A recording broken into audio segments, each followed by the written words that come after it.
Nestled in the heart of Appalachia, the University of Virginia's College at Wise is where students experience unique regional culture and the great outdoors.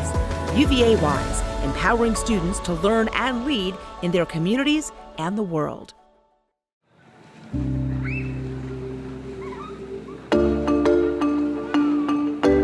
Of all the islands in the Caribbean, there are few that feel like they belong to another time. Nevis is one of them. Before the cruise ports, before the chains and the franchises, before paradise became a product, this is what the Caribbean looked like. Unspoiled beauty that arrests the senses. Of all the islands one can lay eyes on in the Caribbean, this is, objectively, among the most beautiful. From the air, it's almost unreal. Nevis Peak rising straight out of the sea, wrapped in blankets of green. Villages that haven't been engineered for visitors, roads that still lead somewhere, not just to something. I live on an island, obviously. There's always something going on this island. There's the beach, there's hikes, there's golf, there's spa, there's fishing. There's a lot that can be done here. What do? I tend to watch Netflix and PBS. If you know the musicals say that Hamilton is from a forgotten spot in the Caribbean. Well, this is the forgotten spot in the Caribbean. Alexander Hamilton was born on the beach in Nevis. The beach is right there. Beauty like this always comes with weight, because long before Nevis was admired, it was exploited. That's the reality of our history here. You'll find that our history on Nevis is both beautiful and tough, because there's a lot of negative things that would have happened in our history.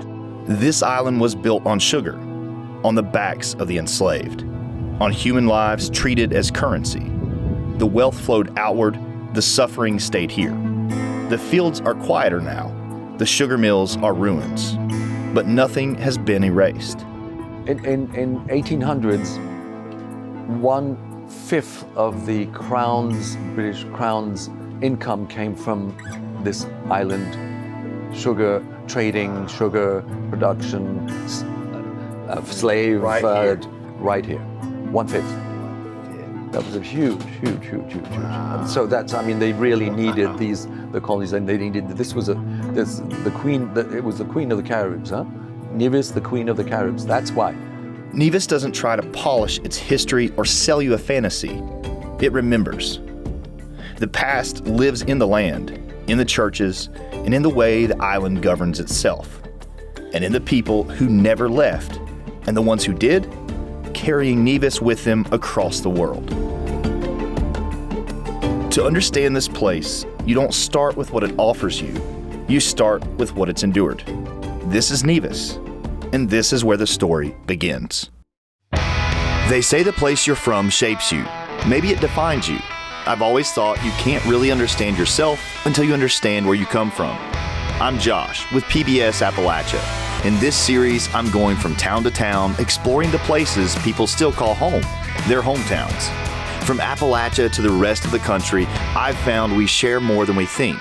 But it's the details, the food, the voices, the pride and traditions that make us different. This isn't a story told from New York or LA. It comes with roots embedded in Southwest Virginia, an often overlooked, misunderstood corner of the map. That perspective matters, because the character of America doesn't just live in its big cities. It's the small towns, the back roads, the kitchens, and the bars where people gather. That's the lens I bring to this journey, because the character of America isn't written in headlines. It's lived in neighborhoods, on porches, at kitchen tables. And this season, we're pushing past borders, into communities far from here, into new towns, new kitchens, new homes, searching for what home means here and everywhere.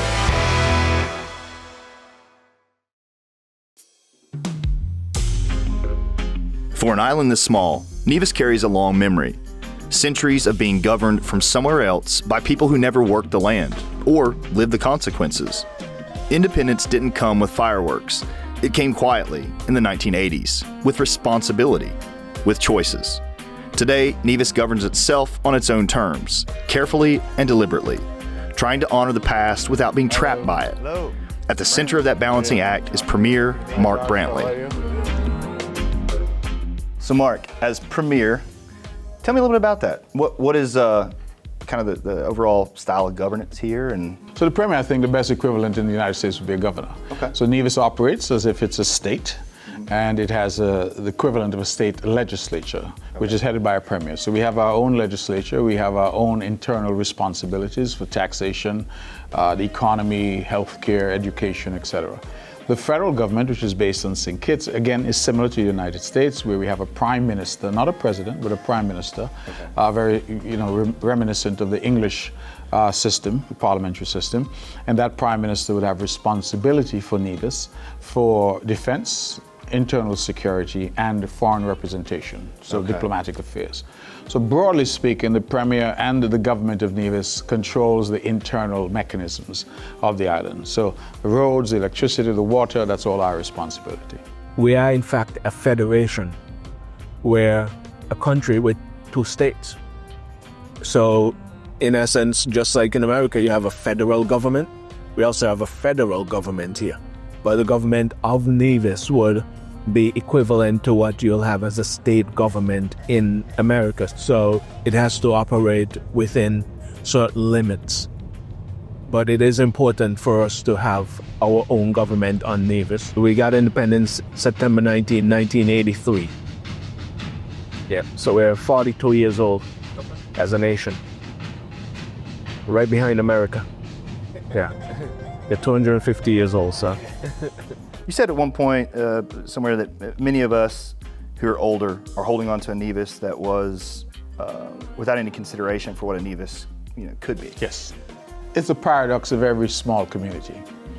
I think small town USA is no different in the sense that there are some who are progressive and want to see the country evolve with the times and develop in a way that provides opportunities for the people from that community. And there are others who don't want that. They want the community to remain exactly as it is. And what that leads to is an outflow of persons from that community. So what we've been having in the Caribbean as a whole, but more specifically in St. Kitts and Nevis, is that the majority of our best and our brightest leave. They go to the United States, they go to Canada, they go to the United Kingdom. They go off initially to study, to pursue whatever career opportunities, and then they stay. And we suffer from what we refer to in the region as a brain drain. I am very keen to see how we can transform that brain drain into a brain gain. I want to know what opportunities we can create locally for our people here, but also for the thousands and thousands of citizens that we have living elsewhere, who have said to us time and time again, we would love to be at home. I mean, who wouldn't want to be in Nevis? It's beautiful here. Right. But you don't have the opportunities that will allow us to use our education for our own advancement. Now, when one thinks, okay, after that, what do this island has to offer? Well, it has agriculture, definitely, but it's only now recently that the younger ones who are the brain drain, they've been sent, but some have come back with very good training, also in agriculture, and thinking, okay, we can go into it. Why didn't they want to do agriculture? Because it still has the stigma of working the land and being enslaved, this time to the land. And it's taking, it'll take generations for that to work out.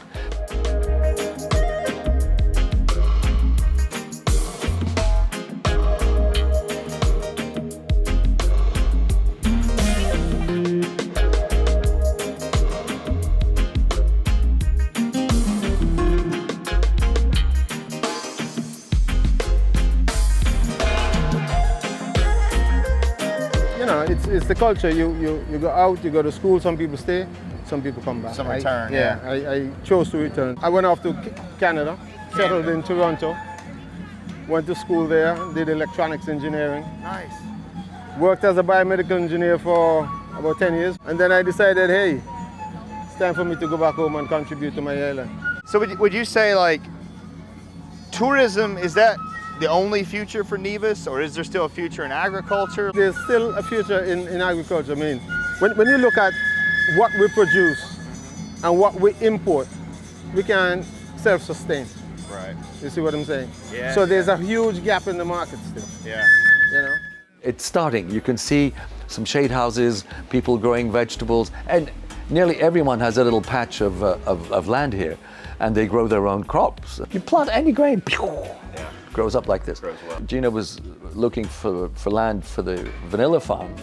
Gina owns everything on where the farm is. That is privately owned. Where this is, it was just a little wall of ruins breaking down. Gina thought, wouldn't it be nice to make this into a little shop and cafe so that when we have all the beans, we can sell them. Sure. And if you're selling them, why not have a coffee and a little vanilla thing on the side?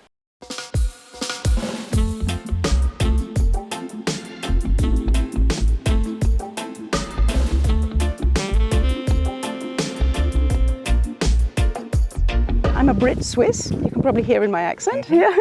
And I was born in Africa, in East Africa, and then I spent my childhood in Hong Kong actually.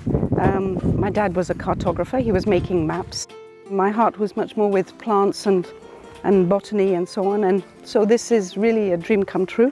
Everything I'm doing here, I'm learning on the job, and I'm learning as fast as I can because I don't have 20 years to make mistakes. Yeah. There's a fabulous painter on island. He's almost the national painter. His name is getting a bit hidden here. His name is Vaughan Ansley, and what he's doing here is telling the life of vanilla. And so vanilla is an orchid, and it's a climbing orchid. And unlike a lot of orchids, it's got its feet in the ground. Its roots are in the ground.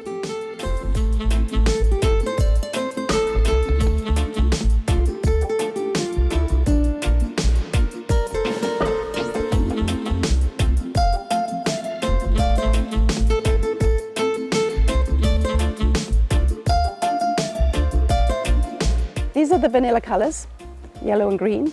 And this, you'll see it in a moment, is the graphical example of vanilla growing up a tree. You had that on the house Exactly. back there, didn't you? Yeah, I saw yeah. that. So this is, I take, like a female-owned, operated business. Is that a common theme across the island? Oh, listen, I don't know. There's a lot Yeah. of backyard gardeners. Mm-hmm. Almost everyone has veggies growing and this and that. And I'm even thinking we can do a cooperative model for the vanilla, whereby, I give, 50 to 100 plants to people, and they grow it in their backyard, and it's a cash crop.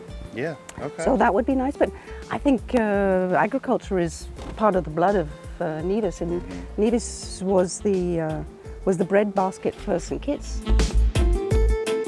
Not everything grown on Nevis comes out of the ground. Some of it comes from paying attention, from noticing how light moves across the hills, how color changes after rain, how the island slows you down. Deborah Tyrell turns that awareness into work. Her textile art doesn't try to capture Nevis, it responds to it. The land, the sea, the rhythms in between. Guided by an inner voice as much as intention, this is what it looks like when a place speaks back. Textile art, is that something that is very Nevisian, or is that something kind of uncommon to the area? It's something that's Deborah. Okay. I went to work for Four Seasons Hotels. I was talking to a guest and I heard my own voice, and then I was like, who's that talking? Right? It was one of those moments where, you check yourself. I moved back to Toronto for a while, and then while up there, again, I heard, who's that talking? Why are you here? Find your place. Yeah. And I came back to Nevis. Wow, so this is your place. This is my place. This is my hometown. Yeah. Yes. How I am doing this now is more or less to tell my story. Yeah, okay. I started cutting fabrics in strips and laying them on top of each other and stitching. And I didn't know what I was doing, but I was stitching, and I guess I was on a discovery. Hearing voices, I think we all do. I think everybody hears something. Some of us don't know how to react when we hear it. I don't always know how to react when I hear it, but there are times when it just feels right. you know. Like you just know. Yeah.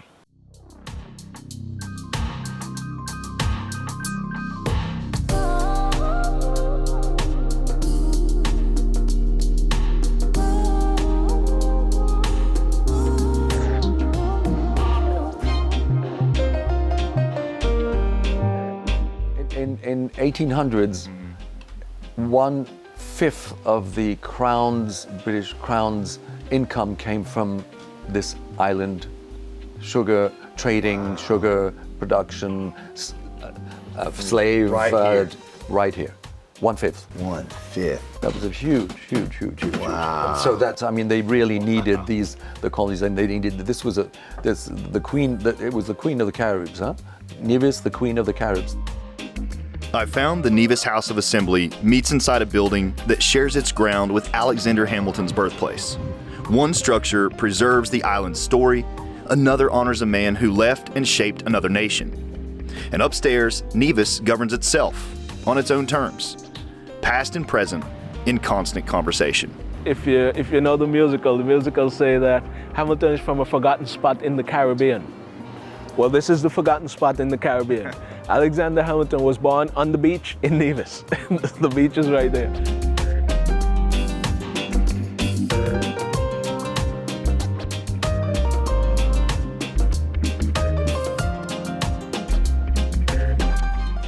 You can't talk about Alexander Hamilton without really speaking about his immigrant status. And, you know, it's always interesting to me that Hamilton is considered an immigrant when in fact he was born in Nevis.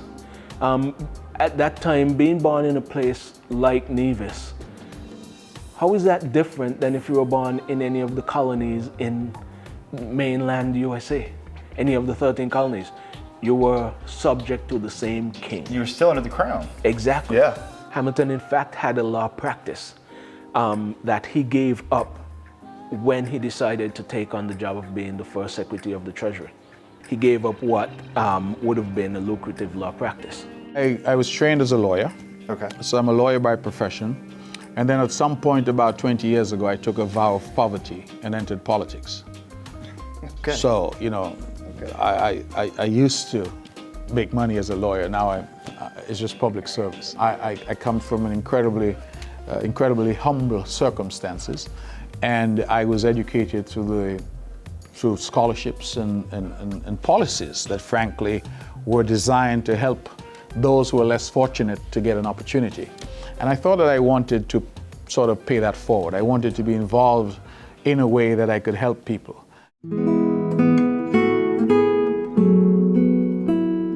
Slavery, he wrote, as early as 1774, relaxes the sinews of industry, clips the wings of commerce, and introduces misery and indigence in every shape.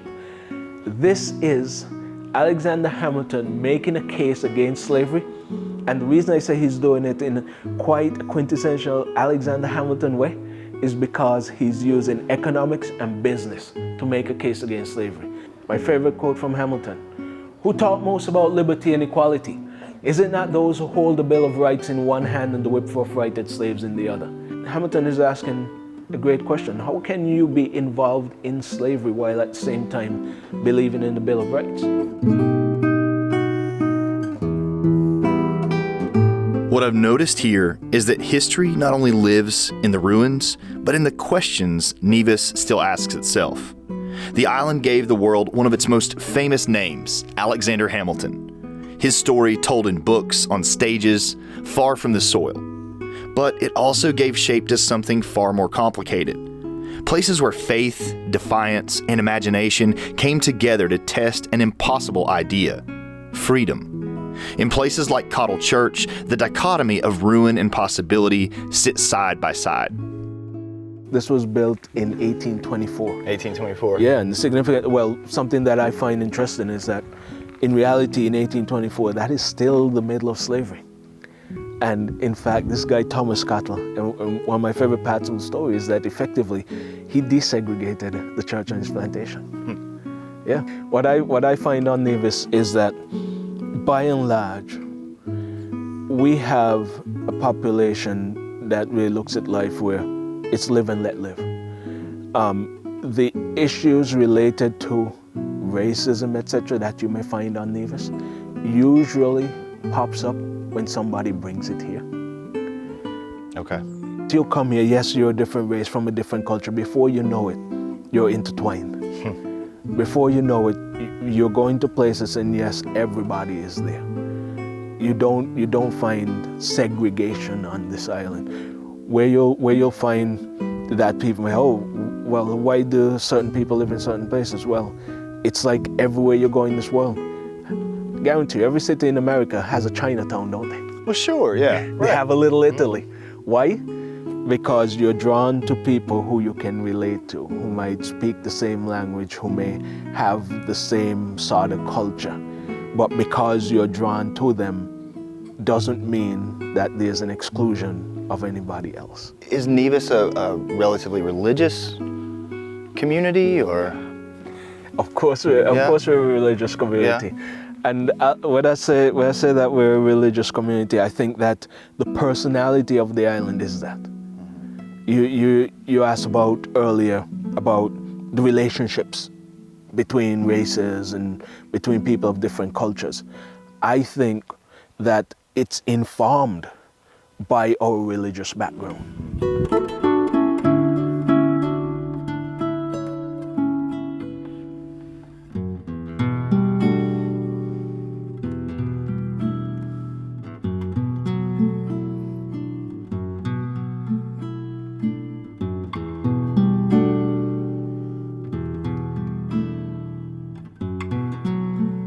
So this plaque shows everybody who Thomas Cottle had enslaved here at the time when he built this place in 1824. For me, coming here, this just seeing these people brings it home. It makes it a little more personal. It's not just some place. So I look at this list and I feel something, but I also have to remind myself and know for sure that there is in fact a time in history when slavery was the norm, as sad as it is. But we should not, especially now that this is our moment to take care of history, we should not allow modern day morals and what is normal to sort of corrupt history as we look at it. We must take history in the context of what it is. The moment we start to apply our moral standards today to history is when we begin to cheat ourselves out of the effect that our history should actually have on us.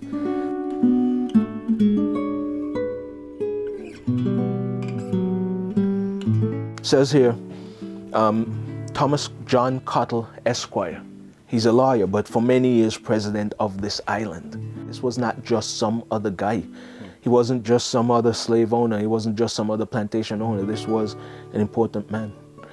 And the source of my conflict when I come here, because the reality is, how can I say that I come here to celebrate him, which I do, but at the same time, have to remember people like Violet on that list? I'll be honest and say it is the part on this plaque that I avoid the most because of the conflict it creates for me and how offensive it sounds. Yeah. It's this part. To his Negroes, a mild and humane master.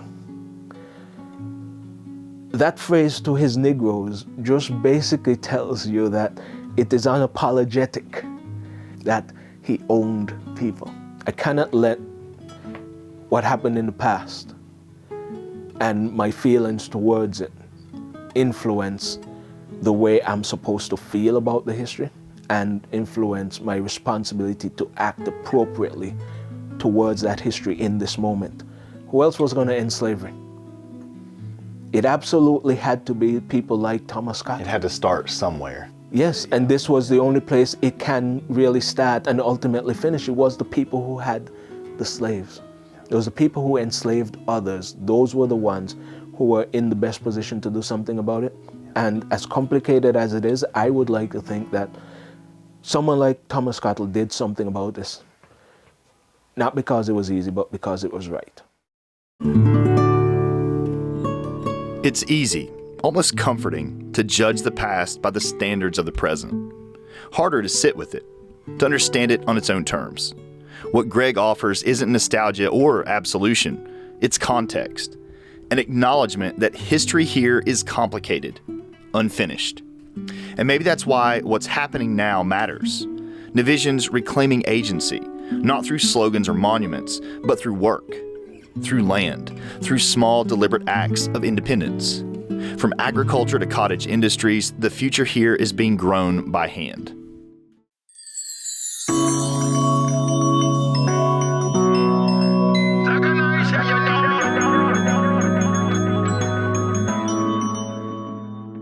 Fill in the blank for me. I ask everyone to do this. Say Nevis is, and then tell me what it is to you. In as many or as few words as you like. What is it to you? Nevis is how the Caribbean used to be. You go to much of the Caribbean now and, it's KFC and Subway and stoplights and, it's lost its luster. Nevis is very, very clear about who we are, what we are. The people are so welcoming. You can live in paradise, and if you're surrounded by nasty people, it's not paradise. Right. So the weather is wonderful, and the whole of the geography of the island is fabulous because you've got this wonderful mountain up there, But the people are fabulous. There's a joyousness which, when you come from cold, old countries and everything's grey, everyone is miserable, but you don't find miserable people here. It's kind of hard to be miserable in paradise. It's the people, it's the people, it's the people. Yeah. Because of who we are. It's not fake. Right. It is just who we are. We cannot discount the fact that we are shaped by how we have to live and have had to live on this small island. The story of Nevis doesn't end here. This was just the beginning. Join me in part 2 and we'll explore Nevis today. You'll get a deeper glimpse into the lives and communities that continue shaping the island now and reimagining its future.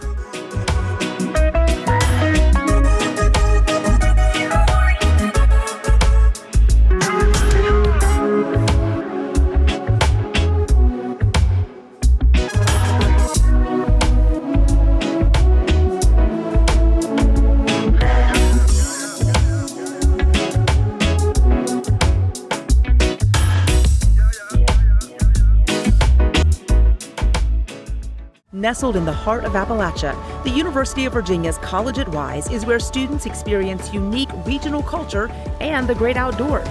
UVA Wise, empowering students to learn and lead in their communities and the world.